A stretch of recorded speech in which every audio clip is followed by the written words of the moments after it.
Hi, church. I'm going to be sharing with you a little bit from the book of Jeremiah, which I've been reading in my personal devotions. And I was struck once again by chapter 35, which has been of interest to me for a little while here. We'll be reading about the Rechabites. Now, if you're familiar with chapter 35, you'll remember that the Rechabites are invited by Jeremiah into the temple of the Lord. The Rechabites come, Jeremiah puts wine in front of them, as God has instructed him, and he offers them to drink the wine.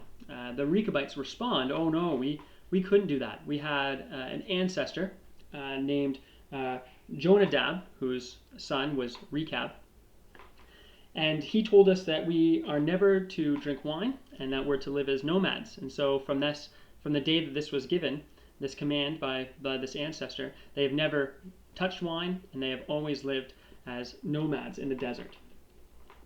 Jeremiah then turns to the people who were there in the temple, and he says, "Look at this incredible devotion. God says that you have had many chances to obey him, and yet you have turned against him. But look at these people," and uses them as an example of obedience and the importance of obedience. And you'll see as you continue to read that, and I'll read in verse 18 actually for you. "Then Jeremiah said to the family of the Rechabites, 'This is what the Lord Almighty, the God of Israel, says. You have obeyed the command of your forefather Jonadab, and have followed all his instructions, and have done everything he ordered. Therefore this is what the Lord, the God of Israel, says. Jonadab, son of Rechab, will never fail to have a man to serve me.'" What a blessing to have that guarantee that this family line will always have somebody who obeys the Lord, always have somebody whose heart is right before him.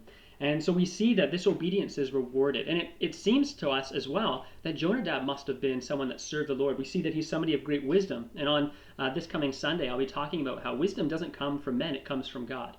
And so just that alone tells us that by following these wise commands, most likely given by God, that this family group was able to live a prosperous and a long life. As you read in the earlier verses, that's what Jonadab says would happen to those ancestors who do choose to follow him. So a lot of blessing comes out of obeying God and serving him and looking to him. And we can see the tremendous hardship that befalls the Israelite people for not obeying God. And so I think that can teach us today that we need to do better. We need to do better at looking to him. We need to do better at obeying him, pushing out sin out of our lives. So if there's anything that you're struggling with today, any area where you're not, fully committed to obeying him, I really encourage you, learn from the Rechabites and learn how to obey God in a new way, maybe this coming week. Thanks for listening.